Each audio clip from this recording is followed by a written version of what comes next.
तमिलनाडु की राजनीति में थलापति विजय ने धमाका कर दिया है। पहले ही चुनाव में टीवीके ने 100 से ज्यादा सीटों पर जीत हासिल करके यह दिखा दिया है कि अब तमिलनाडु में उनका दौर चलने वाला है। जिस तरह से उन्होंने डीएमके और एआईडीएमके को झटका दिया है, उससे सभी चौंक गए हैं। लेकिन चेन्नई से करीब 1300 किलोमीटर दूर मुंबई के लोगों में यह सवाल उठने लगा है कि थलापति विजय ने 2 साल में जो करके दिखाया है, वो मुंबई की राजनीति के दमदार खिलाड़ी राज ठाकरे पिछले 20 साल से क्यों नहीं कर पा रहे हैं। आज इस वीडियो में इसी की चर्चा करेंगे और समझने की कोशिश करेंगे कि राज ठाकरे और थलापति विजय की राजनीति में कौन कौन सी बातें हैं और क्या क्या अंतर हैं और राज ठाकरे क्या नहीं कर पा रहे हैं। नमस्कार, आप देख रहे हैं लोकमत हिंदी। मेरा नाम है सोन कनौजिया। कलाकार से नेता तक दोनों की जड़ें कला में। सबसे दिलचस्प बात यह है कि ये दोनों नेताओं की शुरुआत कला से ही हुई है।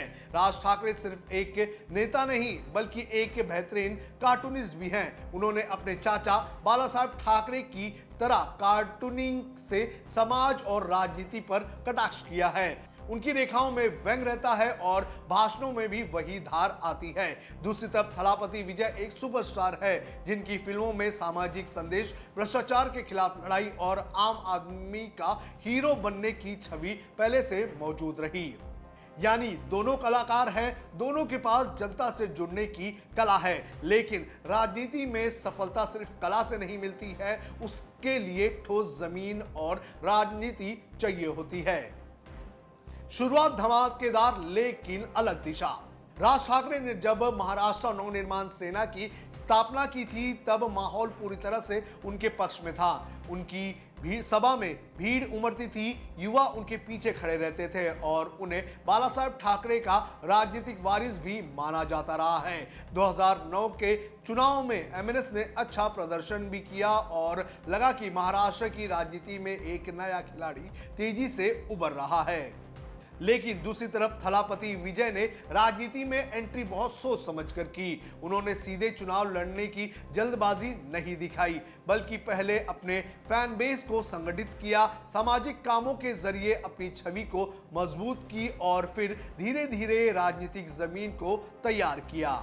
यही पहला सबसे बड़ा अंतर इन दोनों नेताओं में है। राज ठाकरे ने तेजी से शुरुआत की, लेकिन विजय ने धीरे धीरे मजबूत नींव रखी। संगठन की ताकत, भीड़ वर्सेस कैडर। राजनीति में भीड़ और संगठन में काफी फर्क होता है। राज ठाकरे की रैली में भीड़ जरूर दिखाई देती है, लेकिन वो भीड़ वोटों में तब्दील नहीं होती है। एमएनएस का संगठन कुछ शहरों तक सीमित रह गया है। मुंबई, ठाणे और पुणे, गांव-गांव तक ये पार्टी मजबूती से अपनी पकड़ नहीं बना पाई है। इसके उलट थलापति विजय ने अपने फैन क्लब को कैडर में बदल दिया है। तमिलनाडु में उनके फैन क्लब वर्षों से सक्रिय हैं। वे सिर्फ पोस्टर नहीं लगाते बल्कि सामाजिक काम करते हैं, लोगों की मदद करते हैं और यही धीरे धीरे राजनीतिक नेटवर्क में उनके लिए बदल गया है। यानी जहां राज ठाकरे के पास भीड़ थी तो वहीं विजय के पास जमीनी कैडर तैयार हो गया था। मुद्दों की राजनीति, सीमित बनाम व्यापक एजेंडा। राज ठाकरे ने मराठी अस्मिता और स्थानीय बनाम बाहरी का मुद्दा उठाया। शुरुआत में यह मुद्दा बहुत ही प्रभावशाली रहा, लेकिन समय के साथ ये सीमित होता गया और कई बार विवादों में भी घिरता चला गया। इस तरह के मुद्दे भावनात्मक होते हैं, लेकिन इनकी एक सीमा होती है। वे पूरे राज्य या देश को लंबे समय तक जोड़कर नहीं रख सकते हैं। इसके उलट थलापति विजय ने शिक्षा, भ्रष्टाचार, बेरोजगारी, युवाओं और सिस्टम की खामियों जैसा बड़ा मुद्दा उठाया है। ये मुद्दे हर वर्ग को प्रभावित करते हैं और यही वजह है कि उनका संदेश ज्यादा व्यापक बन गया। राजनीतिक स्पेस और टाइमिंग।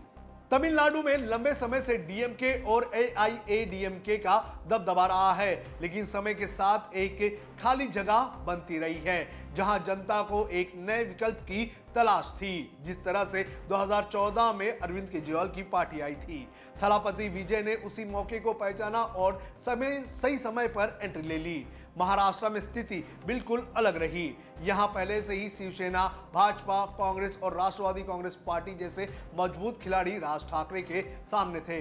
ऐसे में राज ठाकरे के लिए अपनी जगह बनाना हमेशा मुश्किल ही रहा था। इमेज और कंसिस्टेंसी सबसे बड़ा फैक्टर।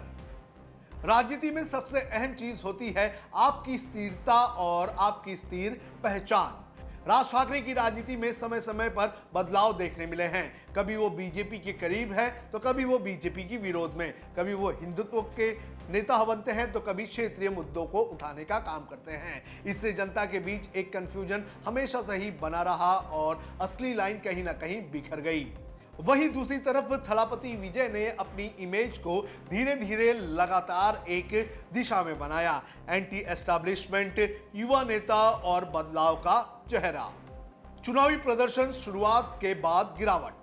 राज ठाकरे की पार्टी ने 2009 में अच्छा प्रदर्शन किया, लेकिन इसके बाद उनका चुनावी ग्राफ लगातार गिरता चला गया। विधानसभा और स्थानीय निकाय चुनाव में कमजोर प्रदर्शन ने पार्टी के मनोबल और विश्वसनीयता दोनों को ही प्रभावित कर दिया। इसके उलट थलापति विजय ने चुनावी एंट्री से पहले ही माहौल बना दिया, जिससे उन्हें शुरुआती बढ़त मिल गई। करिश्मा वर्सेस रणनीति, असली गेम यही है। इन दोनों नेताओं की अगर बात करें तो दोनों के पास करिश्मा है, दोनों कलाकार हैं, दोनों नेता जनता को प्रभावित करना जानते हैं। लेकिन राजनीति में सिर्फ करिश्मा नहीं चलता है। रणनीति, संगठन, कंसिस्टेंसी और सही टाइमिंग, ये चार चीजें मिलाकर ही जीत दिलाती है। राज ठाकरे इन चारों में कहीं ना कहीं पीछे रह गए हैं, जबकि थलापति विजय ने इन सभी पहलुओं पर काम किया है। वहीं दूसरी तरफ आपको यह भी बता दें कि थलापति विजय ने यह भी साफ किया था कि जब वो राजनीति में उतरेंगे तो उनका जो फिल्मी करियर है वो पूरी तरह से खत्म हो जाएगा। और उन्होंने साफ तौर पर एक सीधा मैसेज दिया था कि अब उनकी जिंदगी आम जनता के लिए रहेगी, और इसी के चलते लोगों के अंदर उनका विश्वास बढ़ता गया। वहीं राज ठाकरे की अगर बात करें तो राज ठाकरे की इन एंड आउट वाली पॉलिटिक्स ने लोगों को हमेशा कंफ्यूज करके रखा है। तो इस तरह से राज ठाकरे और थलापति विजय को हम देखें तो थलापति विजय जो है वो इस रेस में आगे चलते जा रहे हैं। राज ठाकरे की अगर बात करें तो वो भी काफी प्रभावशाली नेता हैं, लेकिन थलापति विजय की तरह उनके अंदर कंसिस्टेंसी नहीं दिखाई दे रही है।